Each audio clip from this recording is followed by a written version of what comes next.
आप सब पर सलामती हो। महराज फैजाबादी का लिखा हुआ है, रिश्तों की कहकशां सरे बाजार बेचकर, घर को बचा लिया है दरो दीवार बेचकर। शोहरत की भूख हमको कहां लेके आ गई, हम मोहतरम हुए भी तो किरदार बेचकर।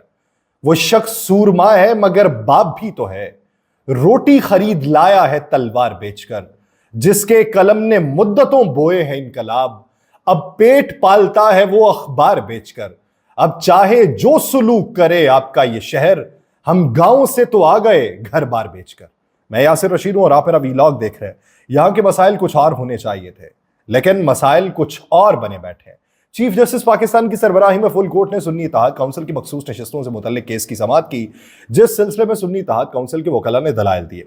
यहां पर दलाइल तो ये दिए जाते पार्लियामेंट के अंदर कि लोगों की भूख इफलास को खत्म कैसे करना है, लेकिन अफसोस कि पार्लियामेंट का रास्ता हमवार करने के लिए लोग दलाइल देते फिर रहे हैं। जस्टिस जमाल खान ने आज सवाल ये उठाया कि पार्टी से डिक्लेरेशन और कागजात नामजदगी वाला क्या आजाद उम्मीदवार होगा? आजाद उम्मीदवार नहीं तो किसी पार्टी में क्या वो जा सकता है? आप तो कह रहे हैं कि सुन्नी इत्तेहाद काउंसिल में आने दो। फैसल सिद्दीकी साहब ने यह जवाब दिया कि अगर कोई आजाद उम्मीदवार मेरी पार्टी में शामिल हो रहा है तो मैं क्यों मना करूंगा।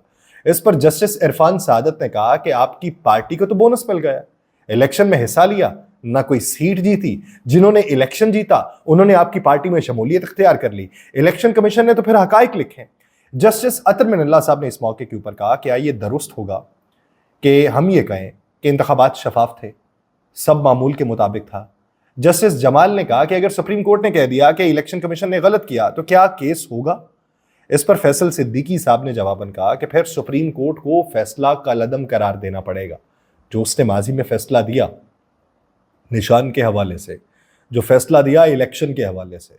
जस्टिस जमाल खान मंदोखेल ने कहा कि इलेक्शन कमीशन मान रहा है कि किसी पार्टी की डिक्लेरेशन दी उसको नहीं छोड़ा जा रहा। हामिद रजा ने क्या सुन्नी इत्तेहाद काउंसिल से मुंसलिक होने का सर्टिफिकेट जमा करवाया था? इस पर फैसल सिद्दीकी ने कहा कि हामिद रजा ने तो तहरीक इंसाफ से मुंसलिक होने का सर्टिफिकेट भी जमा करवाया। जस्टिस अतर मिनल्ला साहब ने इस मौके के ऊपर रिमार्क्स दिए कि बल्ले के निशान का फैसला आने से पहले हामिद रजा जो थे वो पाकिस्तान तहरीक इंसाफ के नामजद थे।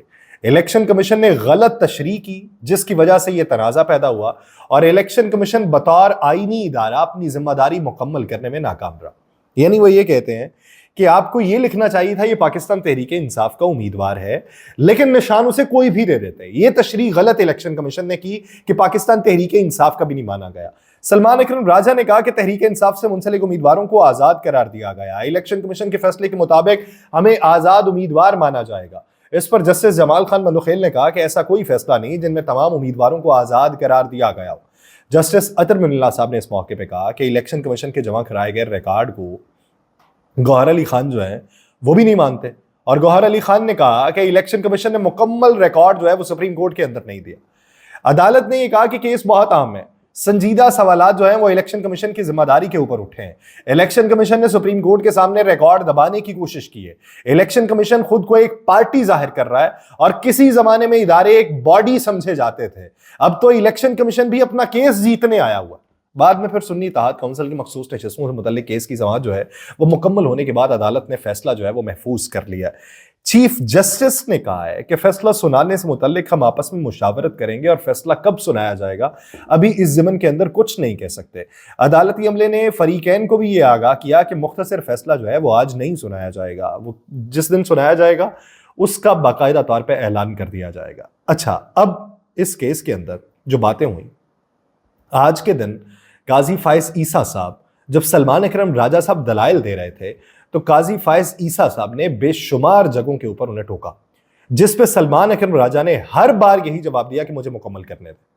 फिर कुछ बात की उन्होंने कहा जी कि आप ये बताएं, तो फिर सलमान अकरम राजा ने कहा मुझे मुकम्मल करने दे।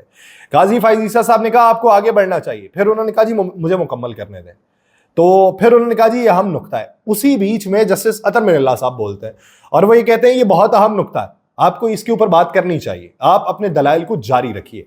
इसी असना में काजी फायज ईसा साहब, जिनसे बाएं हाथ पे 3 जजेस छोड़ के जस्टिस अतर मिनल्ला साहब बैठे हुए थे, जब वो बोले कि आपको ये मुकम्मल करना चाहिए तो काजी फायज ईसा साहब ने अपने दाएं हाथ पे जो जज साहब बैठे थे उनके साथ बातचीत करना शुरू कर दी।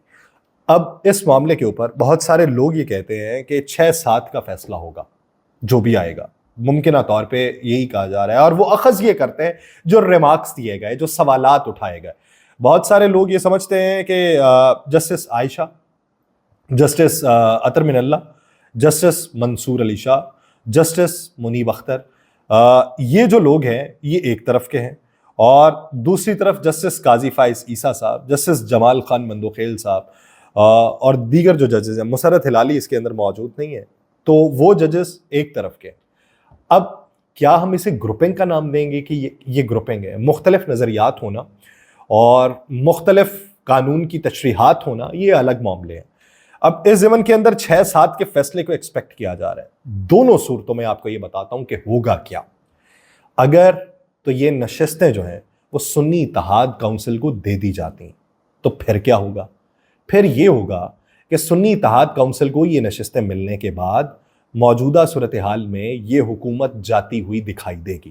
اس کی وجوہات میں کچھ آپ کو بتاتا ہوں کہ اگر یہ نشستیں مل گئی انہیں، اس کے بعد ایک نیا ٹرینڈ سیٹ ہوگا اور ایک نیا مومنٹم بنے گا، ایک نئی ہوا بنے گی، اور جسٹس طارق محمود جہانگیری کے پاس جو کیس لگے ہوئے ہیں بطور الیکشن ٹریبیونل اسلام آباد کے 3 حلقے، وہ بھی اڑتے ہوئے دکھائی دے رہے ہیں، کیونکہ ابھی تک 2 حلقے جو ہیں وہی اپنے نہیں جمع کروا سکے تو تیسرے حلقے پہ کیا بات کریں گے؟ تو 2 حلقوں نے اپنے فارم 45 جمع کروانے ہیں جو ان کے پاس موجود نہیں ہوں گے، جو اگر وہ دے بھی دیں تو سائنٹیفک بنیادوں کے اوپر اس کی جو کیلکولیشن ہے اور اس کا جو فورنزک ہے وہ کروانے کے لیے ٹائم کو پھر مانگا جائے گا، لیکن 180 دنوں کے اندر اس کا فیصلہ کرنا، اور یہ فیصلہ فی الوقت ہوتا دکھائی دے رہا ہے۔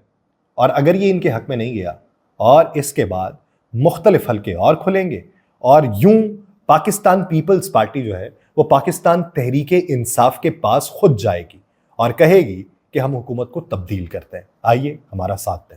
یہ پہلی کنڈیشن ہے کہ اگر یہ نشستیں پاکستان تحریک انصاف کو واپس مل جاتی ہیں۔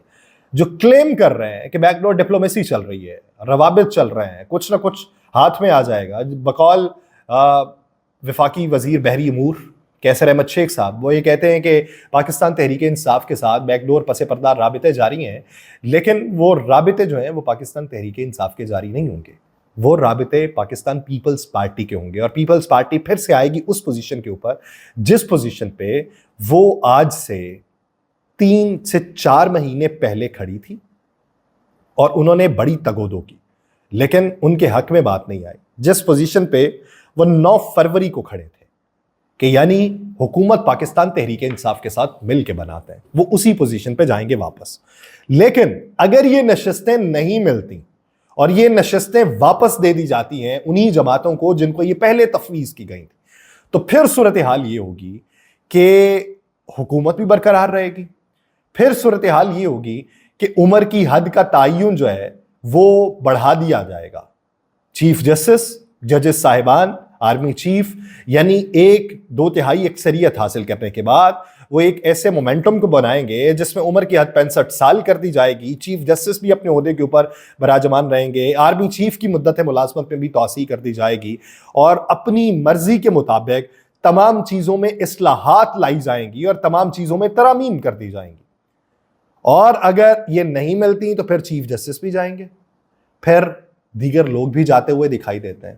اب یہ ہے ٹیسٹ کیس، یہ ٹیسٹ کیس فیصلہ کرے گا تمام کیسز کا، 8 فروری کے کیسز کا، 9 مئی کے کیسز کا، دھاندلی کے کیسز کا، بریت کے کیسز کا، ضمانتوں کے کیسز کا، نئی ہوا کا، نئے مومنٹم کا، نئے پیچ اپ کا، نئے الائنس کا، نئی تحریک کا، یہ فیصلہ ہوگا۔ یہ فیصلہ پاکستان تحریک انصاف کے سنی اتحاد کونسل کے حق میں نہ ہوا تو پھر یہ حکومت کے حق میں اگلے 2 سال کے لیے ایک بہتر منظرنامہ۔ اب دیکھنا یہ ہے کہ کس کے حق میں ہوتا ہے، امید کرتے ہیں کہ عوام کے حق میں ہو۔ مجھے دیجیے اجازت، اللہ نگہبان۔